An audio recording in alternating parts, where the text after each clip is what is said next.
Hello everyone, Max Maurice from Evoto Rentals here with a detailed look at the Evoto Rentals Tesla Model X so you could have a more understanding and a more enjoyable experience when renting our cars. Now because this will be a walkthrough video, the video might be a little long, so if you want, in the description there will be a timestamp to each section of the video. It could be explaining the touchscreen, explaining the doors, etc. So if you want to head out in the description, you could find the section that maybe you have a question about.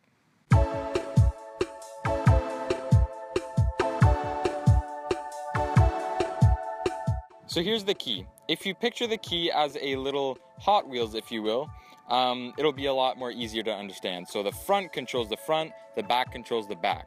So for example, if you want to open the back, you double click on the back here.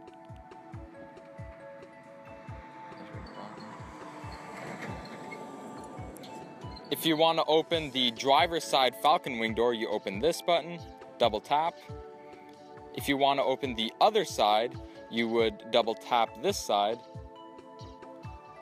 And of course, if you want to open the front, you would double tap on the front of the car. Now, to close the doors, you can either close each door individually by clicking the button like to open them, or you could triple click on the top and they will all close at the same time. And also, there on the top here is the lock and unlock. So if you don't have the automatic door presence or the automatic door lock when you walk away, and you want to unlock or lock the door using this, you tap once to lock and twice to unlock. And if you unlock it, the door will come open, as you can see right there.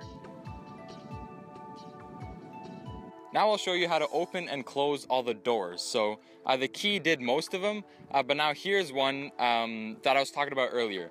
So I'm not touching anything here with the key, and as you walk up to the vehicle will automatically sense the key, and then you can get in.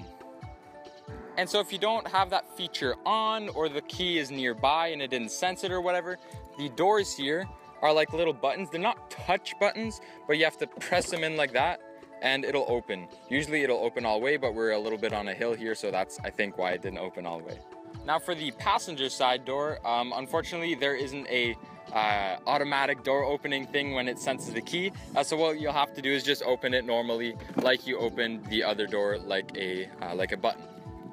Now the Falcon Wing door is probably the coolest aspect of the car, if you ask me. So to open them, it's the same button mechanism as the passenger and driver door. So you would just press on it and then it'll open. Be sure nothing's in the way because it'll stop and it might beep at you. Now to open the trunk, all you have to do is just press the little button here and then it'll automatically open. And the final door, if you will, of the car is the front trunk, or the frunk, which you can open by the key. It's a double tap on the front, and then you can see it's perfect for putting a couple bags in there or groceries or whatever. One way that you can open the Falcon Wing doors from inside is, you see the little tab here? To open them, you need to pull on it, and it's very important to not hold on it, just to pull on it very quickly like a little button. Now to open the driver's side and the passenger side door from in front, there's a little lever here. All you have to do is just tug on it real quickly, and then it'll automatically open like that. And the last way to open all doors is here, bottom left, you go controls, at the top here, doors, and you'll see a little display of the car. Now you'll see front trunk, driver, passenger, and the Falcon Wing doors. Of course, if you press each button, it'll open that door. So to open the right side Falcon Wing door, you'd press that side. Or if you want to open the driver door, you could press the driver door. You get the idea. Now to close the doors, it's basically the exact same, but just in reverse, but I'll still show you anyways. So the Falcon Wing doors, there's actually a button right here, a little red button that you would press. And once again, make sure there's no obstacles in the way, children, cars, whatever, and they'll close like that. Now to close the Falcon Wings from inside, again, it's the little button here, but instead of pulling on it or tugging on it, you would press on it, and then it'll close like that.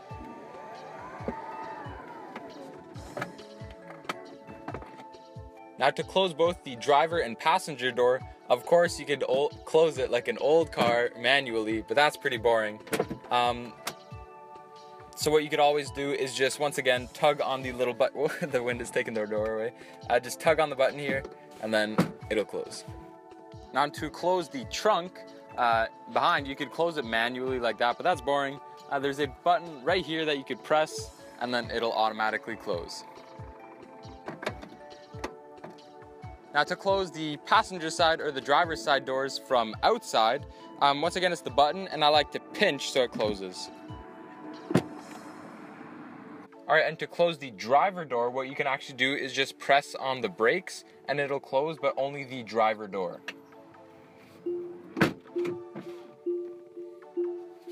Now to close the frunk, it's actually one of the only parts of the car that you have to close manually.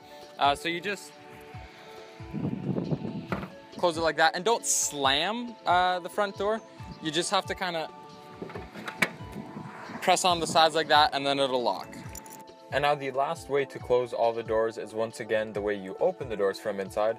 So you go bottom left here, controls, doors, top left, and then you could either choose to close all, or you could choose to individually close each door. Alright, so now onto the seats. The driver and the passenger side are the exact same controls, and it's very standard, if you will. So it's located right to your left here. On the passenger side, it's right to your right.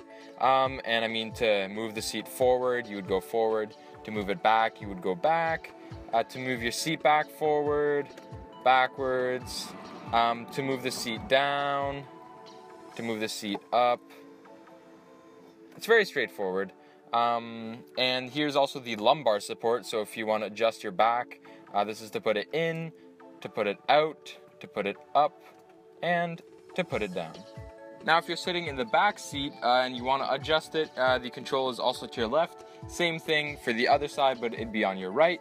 And so to put it forward, you go forward. To put it backwards, you go backwards.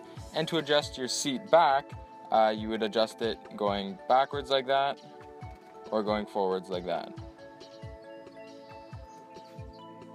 Now if you want to access the third row seats, you'll notice there is a seat in the way. So what you could do is either go between the two seats, or there's a little button here that you would press. You don't have to hold it, you just have to press it, and it'll go all the way forward, so you could easily access the back of the car. Now, so you can't adjust the back seats or the third row seats. However, you can fold them down. So there's a little button here, you would press it, and the headrest would go down, and then you'd press it again, and then you can fold it down. Now to put the third row seats back up, you would press the button once again, and then fold it, and then if you want, you could always put the headrest back. You could also move the second row seats forwards and backwards from the touchscreen here. So you'd go bottom left, controls, up to the top at the left. You'd go right under doors, seats, and then you could press the buttons here, and then they would go forwards and backwards, as you could see right now. Okay, now for the steering wheel. As you can see, there's kind of a left side and a right side, and of course the horn. Which is just like any normal car. So you see there's toggles here, and there's toggles here, and then there's a button up here, button down there, button up here, button down there. And you also see there's the screen behind. So right now it's displaying the energy consumption and the music that's playing, as well as the status of the car. If I were driving, it'd say, 20 kilometers per hour, whatever. So here to the left, it's the toggle to control the music. You could skip the song, so now you see it's playing Coldplay. If you skip up here, it'll start playing whatever the next song, etc.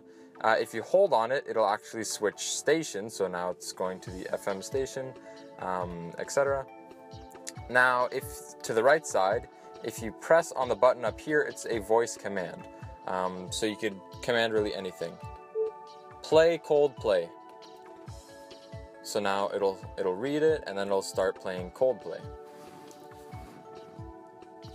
And if you want to navigate to Costco.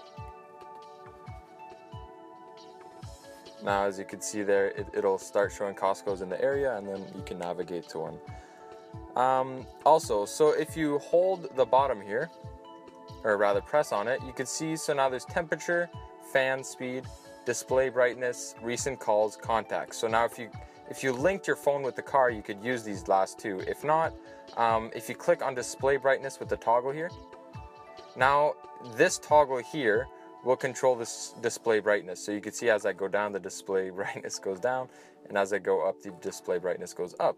Now if you want to change that, you can go to fan speed, click on the middle button. Now if you go up, the fan speed will go up,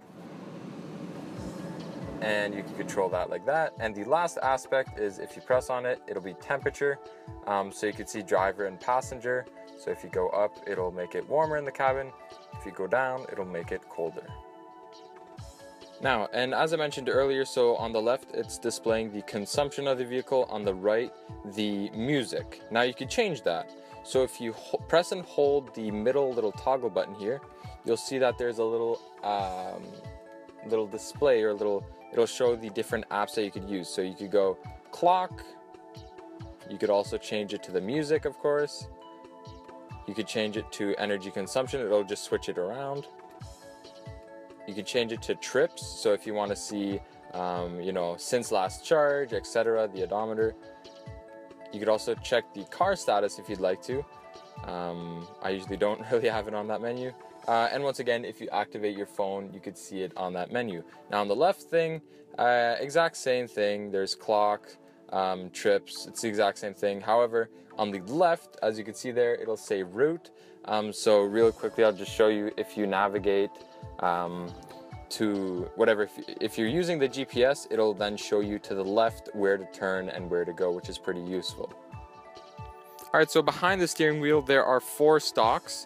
The first one, and the only one on the right actually, is what to use to put the car in drive, reverse, neutral, and park. So to put the car in drive, you have to put the foot on the brake all the way down. To put it in neutral, it's either a little bit down or a little bit up. To put it in reverse, you put your foot on the brake and all the way up. And to put the car in park, you just press the button right there. So on the other side, on the left side, you'll find a big stalk, a medium stalk, and a little stalk.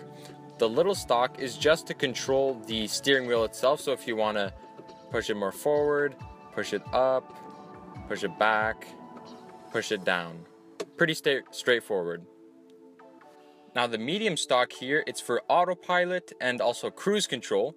I'll do a separate video on autopilot because there's a lot to explain. But yeah, so to engage autopilot, it's 2 times towards you. To engage cruise control, it's only 1 time towards you. And to put cruise control or autopilot off, you would push it outwards. But once again, I'll demonstrate a video in another video because there's a lot to explain. But just for cruise control, if you go up a little, it'll up the kilometers per hour by 1. If you go up a lot, it's by 5. If you go down, it'll be by 1. Go down by 5. And the last one here is your blinkers and also the windshield wipers. So if you go right up, it'll be your right turn signal. If you go right down, it'll be your left.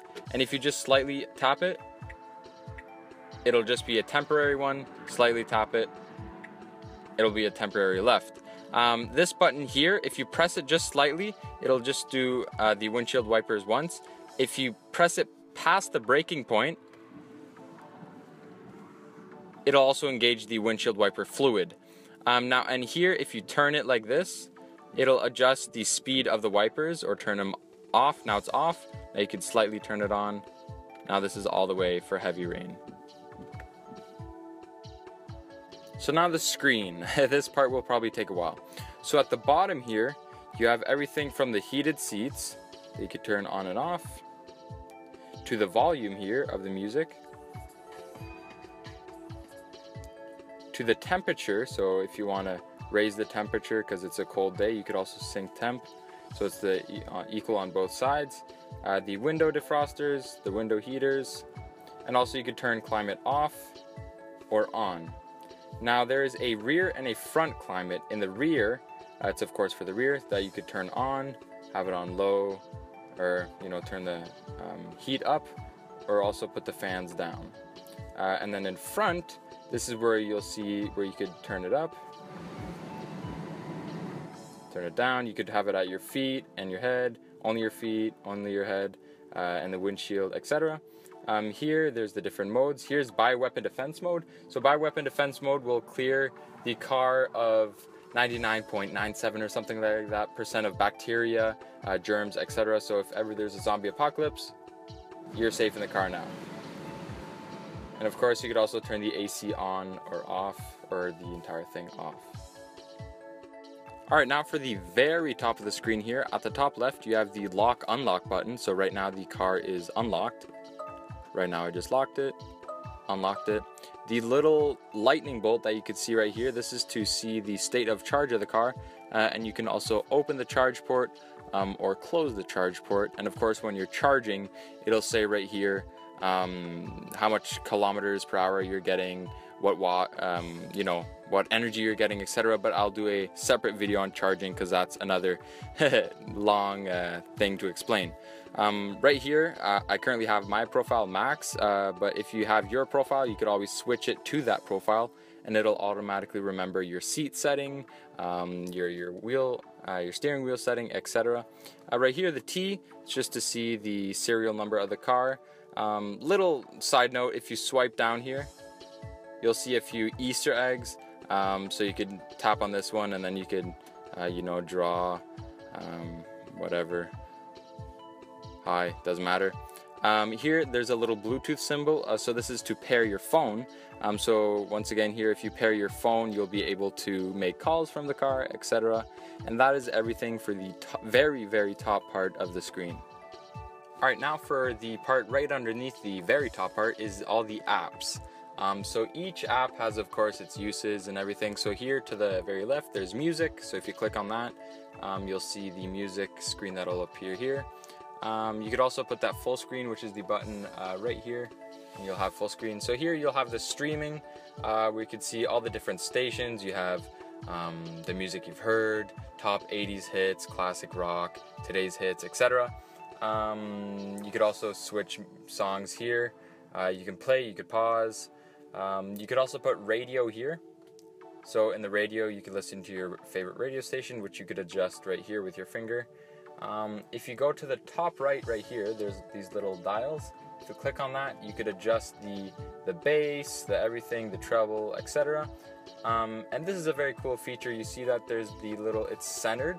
You could always focus it on a driver. So if you click on the driver's seat, you could always put it somewhere in the car. Of course, to have the most optimal sound, it would just be to click in the middle.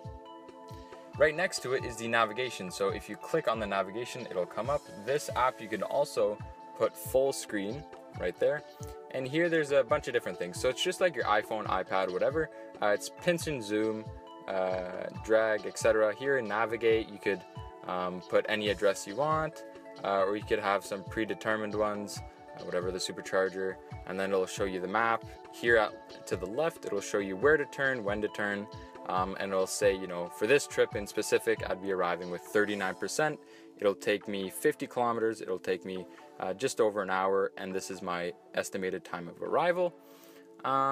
Here to the top right here, you could choose your orientation, so you could have it a trip, so you see the entire trip itself. You could have it north up, or you could have it heading up. So as your car turns, the map will turn. Here at the bottom right, you could put Google Maps, so you could see the layout of where you're going. You could put this little middle one is the traffic, so you could see traffic conditions. If I zoom out here, it's right around rush time, so if I click on this, there will surely be a lot of red on the screen. Red means it's backed up, yellow means it's flowing a little better, green means it's flowing completely clear, of course. It does take a little bit. I'm currently in the middle of nowhere. I don't have too many bars, so it's a little slow right now, but you could see it takes its time, and then it starts to work. If you're on a road trip, this would actually be a you can see it's a lot of red and stuff here. On a road trip, this here would be very useful. The little lightning bolt here. So you press that, it'll show all the destination chargers. So it already shows all the superchargers. The superchargers are in red, but the destination chargers are in gray. Once again, I will do a separate video on charging and destination charging and level 1, level 2, level 3 charging, etc. So that's kind of it for the map. You could zoom in like that, zoom out like that. Here, calendar, maybe not too useful for rentals, but if you're renting it for about a week, this might be important. Once again, you could full screen this, so if you connect your phone, you could have the calendar from your phone. Here, there is consumption of the vehicle, so you could see as you accelerate or use a lot of energy, it goes up, and as you regen or use less energy, it goes down. You could see it for 10 kilometers, 25 kilometers, 50 kilometers. You could also do average range and instant range, but this will also go into the video about charging and range. Here is the web, where you could also put it full screen right there. You can't watch Netflix or YouTube or any videos. However, you can go on Google, Facebook, Instagram, Twitter, whatever. You can Google search whatever. It's a little slow. I will be honest, it's a little slow, but that's fine. It's there if you need it. The next little icon here, you might be wondering what it is, but it's the camera, the rear camera. So as you're driving, you can have the rear camera on at all times, because you might find that the rear view mirror is a little small or whatever. So this could help you out. And the last app to the right here is your phone. So if you connect it, you could also full screen it. If you connect your phone, then you can have your contacts and recent calls, etc. So to make it easier and that you don't use your phone when you're driving. Now for every single app, you could always have two open.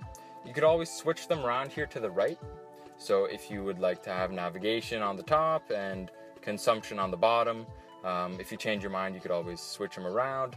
And if you'd like, for example, consumption on the top and internet at the bottom, you can always drag like this and drag and drop, easy.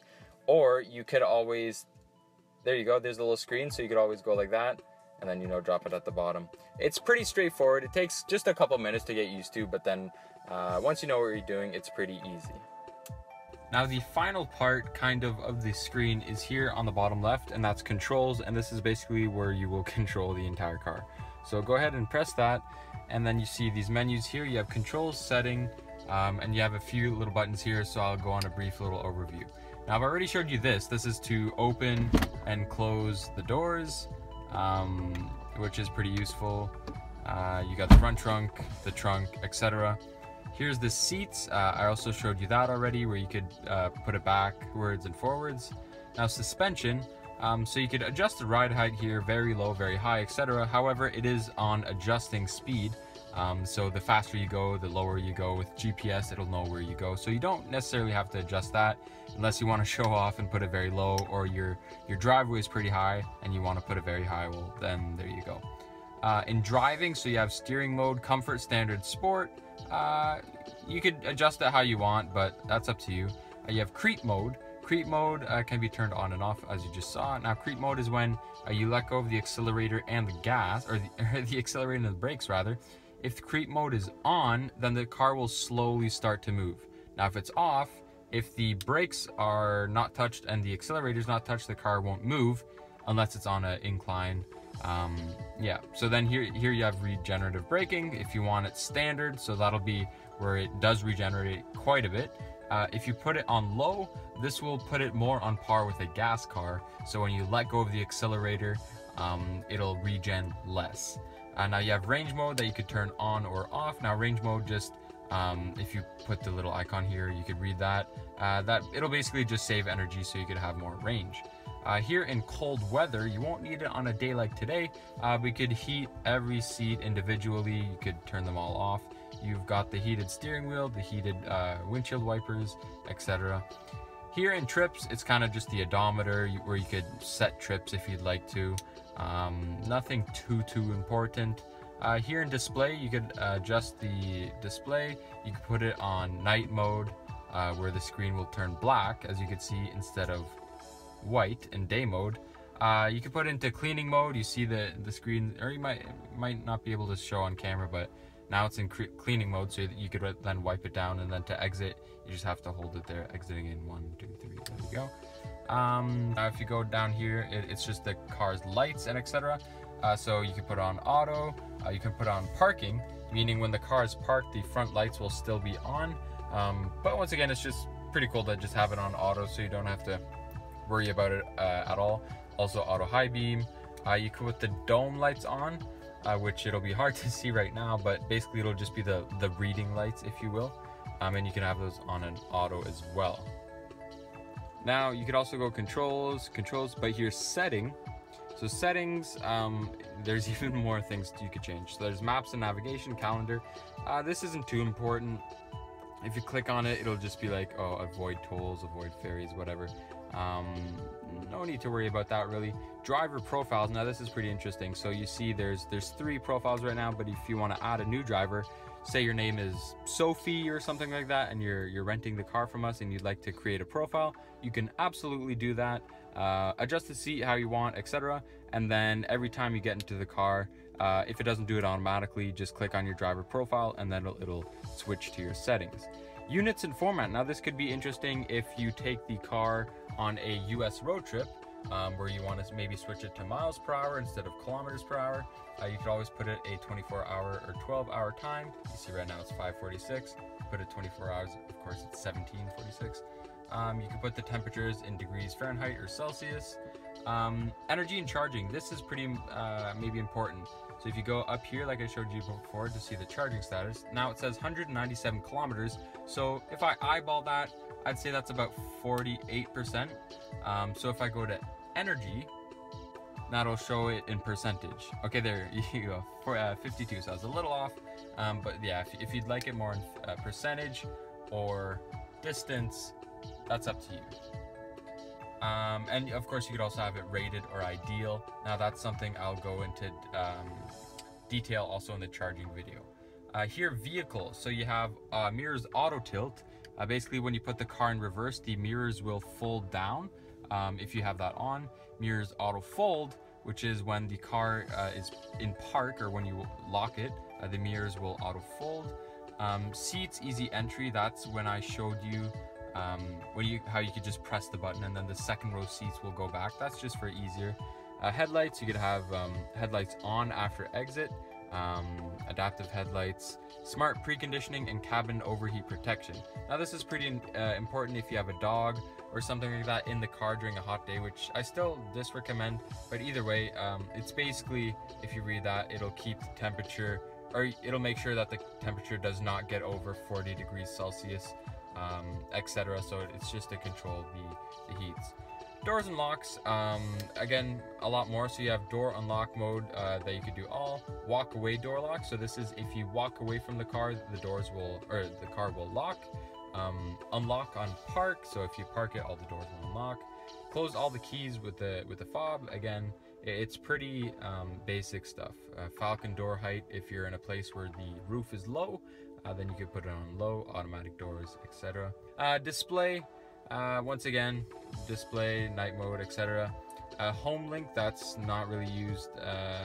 It'll be too much to explain to link up with your garage. Doesn't really matter.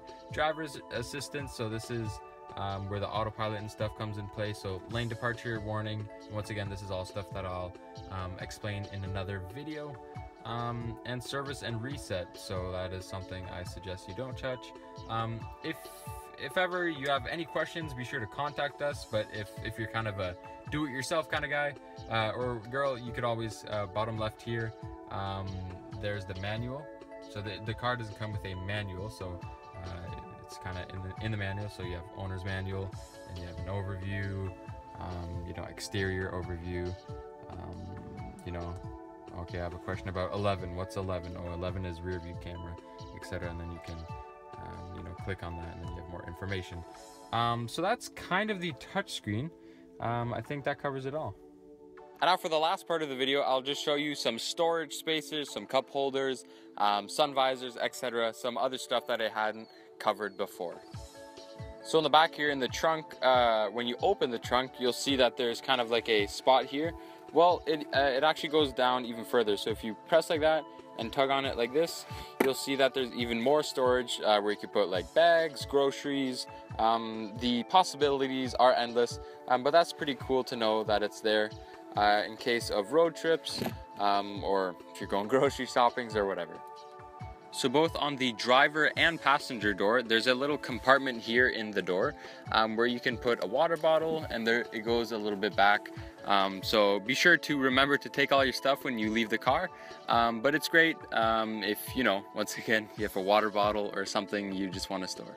And here where there's the armrest, they actually go back, and you can have two little cup holders here, or you can have one, etc., which is also pretty useful. Here there's a little compartment where if you press here, closer to the screen of the car, it'll come down, and here there's a iPhone charger, or here there is a Android charger, but as you can see here, they're actually two little USBs, so you could always take them out and put in other chargers. There's also a 12-volt socket that you could put in here to put other stuff in, and if you want to put your wallet in there or something and you don't want people to see it when you're parked, you could always fold it back. Here there's another little secret compartment which you would push like this. And to bring it back, you don't actually pull, you kind of just press on it and it'll come back. Once again, you always push like outwards, never push pull in. So once you push out there, as you can see in here, it's kind of cluttered right now, but you can put some hand sanitizer, there's a couple cup holders that you could actually adjust. It's just basically another storage little unit that you could always close if you want to hide your personal belongings in there. And right here underneath the screen, there's another little compartment where you could put like your phone or your wallet. Watch out though, because if you accelerate hard, they will fly out. But it's just something where you could put your stuff. All right, here on the dash, there's actually only two buttons. The button here to the left is your hazards.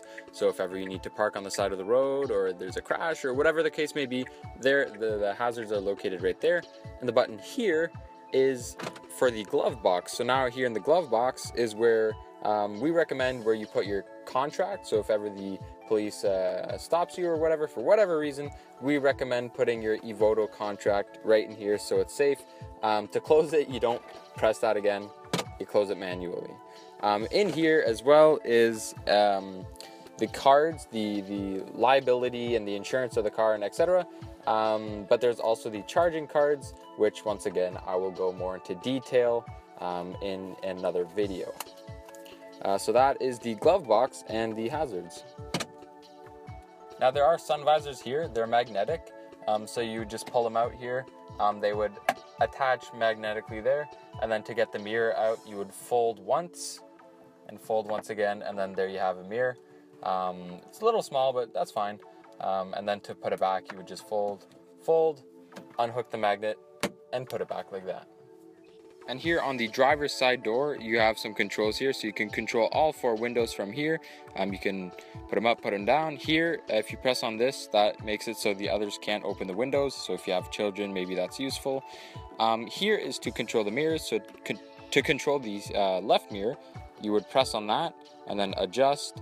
To press the right one, adjust, and then this is to fold the mirrors in. As you could see, they folded right then, and then if you press it again, they would fold out. All right, and here in the second row seats, you have some little vents that you could adjust right here. There are two USB connectors where you can, connect your phone charger or whatever. And also, if you press there are two cup holders that'll come out, which is pretty useful. And that's kind of the center console here. So that was kind of a brief overview of the Evoto Rentals Model X 75D. There might be some things, I'll be honest, there might be some things that I did miss. So if you have any questions about anything, all our contact info, you have it, or it's in the description below. But I think I covered just about everything. So thank you for watching and enjoy your rental of the Tesla Model X.